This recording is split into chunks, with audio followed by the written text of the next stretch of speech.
Bonsoir à tous, j'espère que vous allez bien. Bon, je profite de cette fermeture de marché pour faire l'analyse de demain. Par contre, avant de commencer, moi, je veux dire par rapport à la formation que moi, je vais proposer, OK, et l'accompagnement. En fait, tout elle est prêt, ça fait plus d'un mois. Le problème, c'est Hotmart. Parce qu'il faut que je fasse des lives, il faut que j'applique cette live à l'intérieur de Hotmart gratuitement et eux, ils ne veulent pas. Donc là, c'est pour la bagarre. Mais j'ai essayé de régler de la meilleure façon possible. La semaine prochaine, je vous donne un avis parce que déjà, demain c'est jeudi, après vendredi, c'est le temps que je vais discuter avec eux.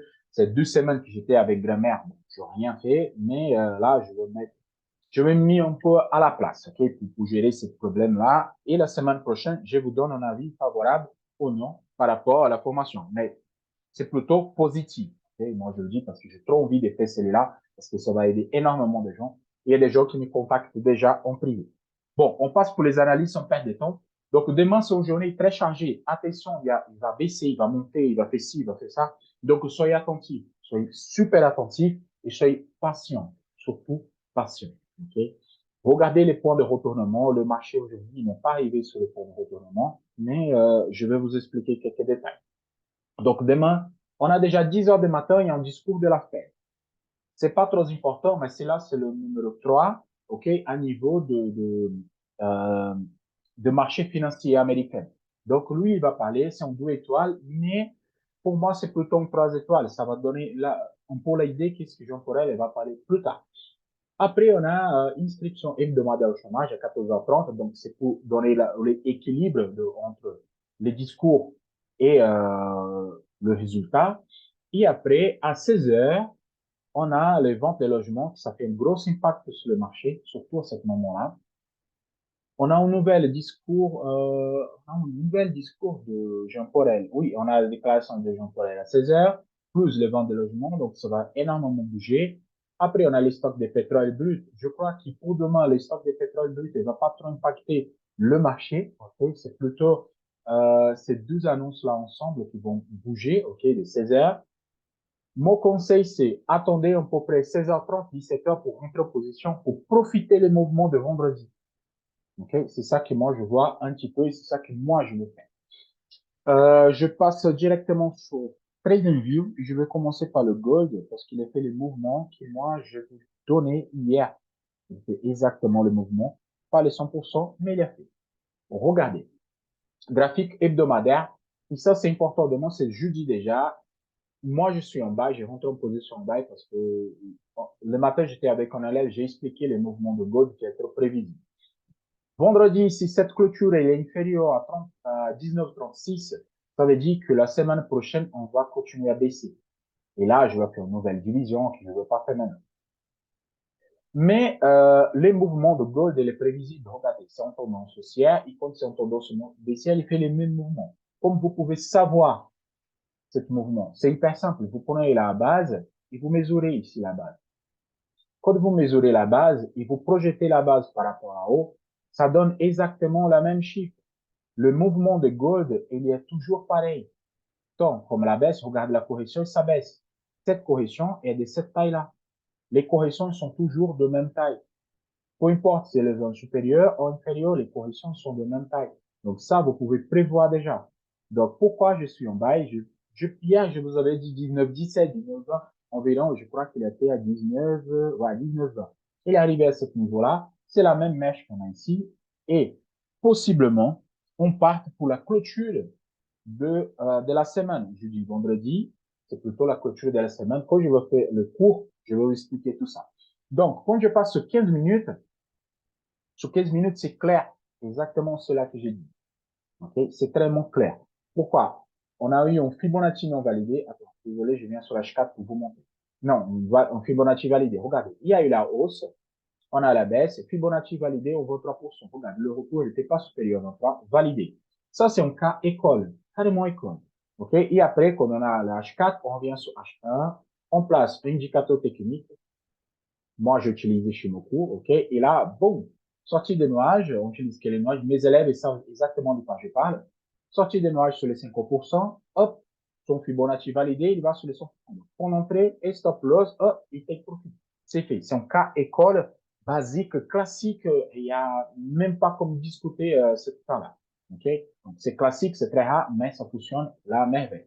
Quand je viens sur M15, mon trade, il était exactement, il a touché le 100%. J'ai attendu un petit peu, il a fait en baisse, en correction.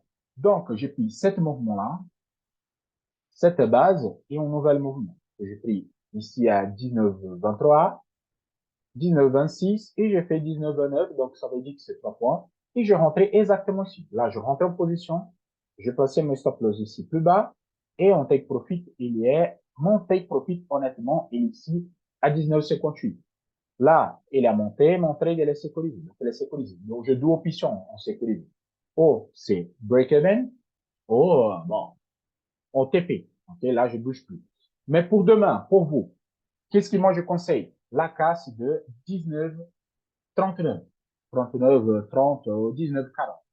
La casse de cet niveau-là, c'est la casse que moi je prévois pour aujourd'hui. C'est un bon pot de bail. Ça veut dire que il y a un retournement à court terme et on va chercher la zone supérieure. Donc, la casse, c'est 19, 39. Ça veut dire que take des un niveau, take des deux niveaux et on ferme la semaine.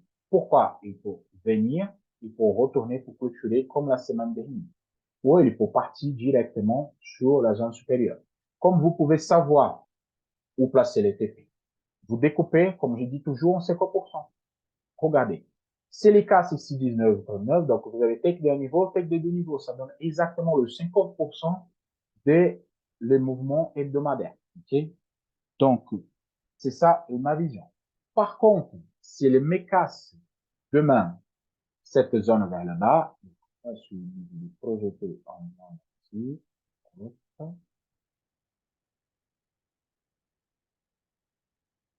Si elle me casse cette zone, donc ça me fait la zone de 19, 19,07, c'est une zone qui s'était prévue avant, comme j'ai dit ici. Donc, si elle me casse ici le 19,19, vous pouvez vendre jusqu'à 19,07. Okay? Comme je vois le mouvement des 4 semaines qui est travaillé ici, ça retourne vers la haut, donc moi je suis plutôt positif.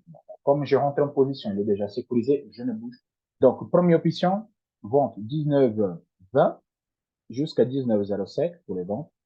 19,39 pour les bails jusqu'à 19,52. Bon. Je passe sur le DAX. Pourquoi je vous montre le H4 sur le DAX? Pourquoi? J'ai un Fibonacci non validé et il vient tester les 61. Donc, pour demain, ma zone majeure, c'est celle-là.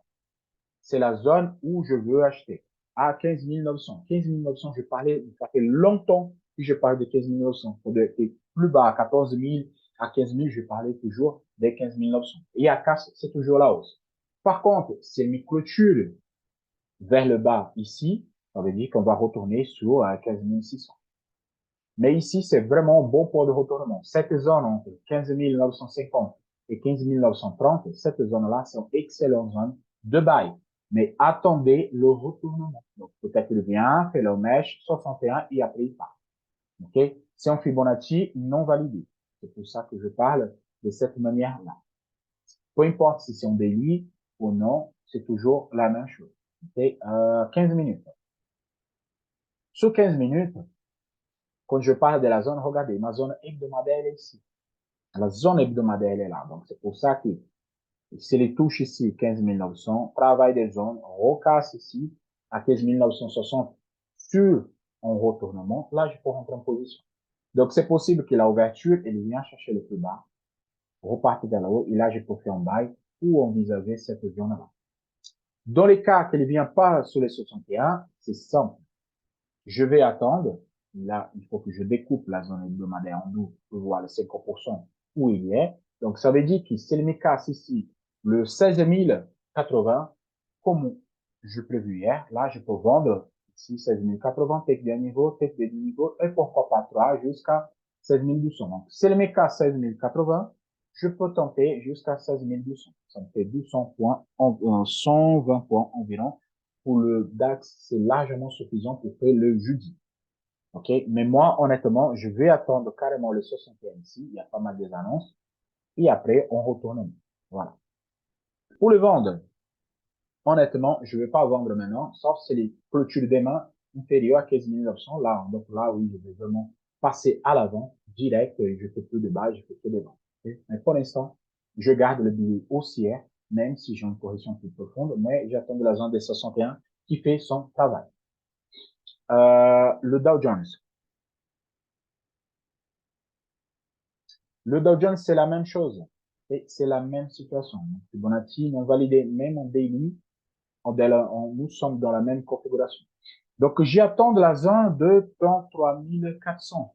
J'attends cette zone, même si moi, je rentre en buy ici, exactement là, je rentre en buy, il est sécurisé. Mais moi, je vais garder ma position parce que mon cartouche majeur, c'est 33 400. Et mon cartouche, sur cette zone-là, c'est là que je me fais mon buy. Pourquoi? Parce qu'ils sont en zone de 61 et c'est le dernier plus bas qui fait ici. Ils sont en zone qui a été travaillée plusieurs fois. Donc, ici, c'est mon cartouche majeur. Ici, je vais charger à bloc pour aller chercher encore une fois la zone de 34 330. Okay? Quand je viens sur l'hebdomadaire, voilà, ça me fait les 50% qui m'a dit les 50% de ma zone hebdomadaire. Donc, c'est pour ça que je garde mon cartouche à ce niveau-là. Sur 15 minutes, et c'est le plus important pour vous, pour demain. Ici, j'ai un double top sur 15 minutes. Bon, ça, j'ai pas dit grand chose, le double top sur 15 minutes. Le maximum qu'il va arriver, c'est 33 800. Mais je suis supérieur sur la OPR. Vous voyez, la OPR, elle est supérieure. Il en fait une journée neutre. Sur le Dow Jones, on a fait une journée neutre. Regardez, il y a eu un bas, plus haut, il y en a eu 0,20 de mouvement, 0,20 de mouvement, c'est neutre.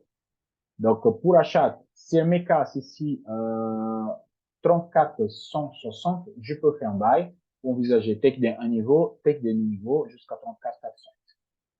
Pour faire les ventes, il faut qu'elle me casse le 33 820. Parce que là, la voie, elle est ouverte jusqu'au 61 des Fibos. Voilà, jusqu'au 61 des Fibos. Donc, si je casse demain cette zone de 33 815 environ, je peux vendre jusqu'à les 61 des Fibos de 33 400. Voilà. Donc, c'est les deux options. Casse des 34 150, buy. Casse des 33 800, vend. Nasdaq. Nasdaq, je suis observateur, ok, sur le Nasdaq. Je vais expliquer pourquoi. Le Nasdaq, je l'attends d'ici. Pareil, sous 14 600. J'ai fait un buy sur le Nasdaq aujourd'hui. Je vais vous montrer comme j'ai fait. Mais j'ai fait par rapport aux Shimoku. Mais moi, ma zone, c'est 14 600. C'est le dernier. Cette zone-là. 14 630. C'est ma zone de buy sur le Nasdaq. J'ai la même configuration. Toujours en Fibonacci non validé. Quand j'ai des Fibonacci qui ne sont pas valables, j'attends de les 61 pour rentrer en buy.